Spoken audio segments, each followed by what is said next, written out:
20 फरवरी के दिन 2023 को इस देश के सबसे काबिल शिक्षा मंत्री मनीष सिसोदिया जी, जो उस वक्त दिल्ली के उप मुख्यमंत्री भी थे, उन्हें एक फर्जी केस में केंद्र सरकार ने गिरफ्तार कर लिया था।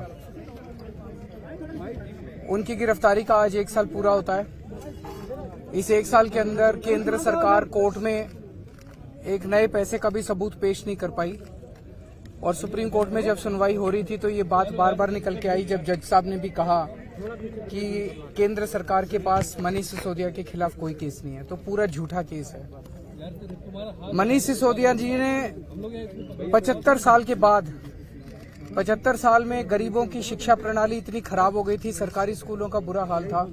75 साल के बाद उन्होंने गरीबों को एक उम्मीद दी थी कि उनके बच्चों को भी अच्छी शिक्षा मिल सकती है, उनके बच्चों को भी अच्छा भविष्य मिल सकता है।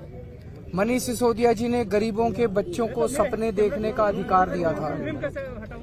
ऐसे व्यक्ति को झूठे केस में फंसाकर आज 1 साल से जेल में डाला हुआ है।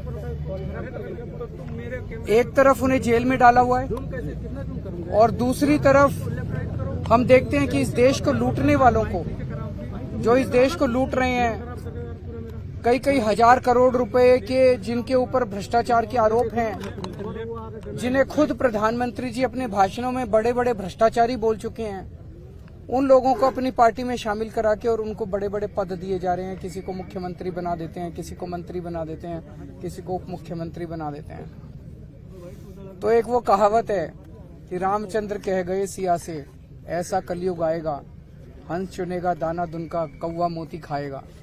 आज वही हाल हमारे देश का हो गया है, जिसमें इस देश की तरक्की करने वाले लोगों को पकड़ पकड़ के जेल में डाला जा रहा है। इस देश का विकास, इस देश के गरीबों की चिंता करने वाले लोगों को, भविष्य देने वाले लोगों को पकड़ पकड़ के जेल में डाला जा रहा है और इस देश के लूटने वाले सत्ता का सुख भोग रहे हैं।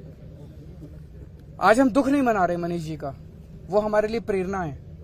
आज अगर मनीष जी बीजेपी ज्वाइन कर लेते तो उनके ऊपर से सारे केस खत्म कर दिए जाते हैं, लेकिन उन्होंने सच्चाई का रास्ता नहीं छोड़ा, उन्होंने सच्चाई का पथ नहीं छोड़ा। उन्होंने तय कर लिया है कि चाहे जितनी मर्जी मुसीबतें आए, मैं सच्चाई के रास्ते पे रहूंगा, चाहे जितने साल जेल में डाले रखे मैं सच्चाई पे रहूंगा, क्योंकि मैंने कोई गलत काम नहीं किया। तो हम उनसे प्रेरणा लेते हैं। आम आदमी पार्टी क्या, पूरे देश का एक एक व्यक्ति जो इस देश से प्यार करता है, जो देशभक्त है, जो चाहता है कि देश आगे बढ़े, वो व्यक्ति मनीष जी को अपनी प्रेरणा मानता है। हम मनीष जी को सलाम करते हैं। सर, आज 7वां सम्मेलन की डेट थी सर, आपको भी समझ वो चाहते हैं कि हम अपना गठबंधन, हम गठबंधन का हिस्सा ना रहे बार बार।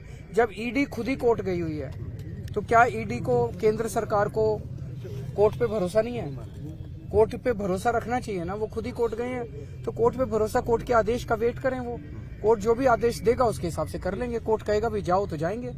अब कोर्ट में कार्रवाई भी चल रही है और साथ में समन पे समन भी भेजे जा रहे हैं। तो उनका मकसद बेसिकली ये है, इनफॉर्मली कई जगह से मैसेज आए हैं, भाई गठबंधन तोड़ दो।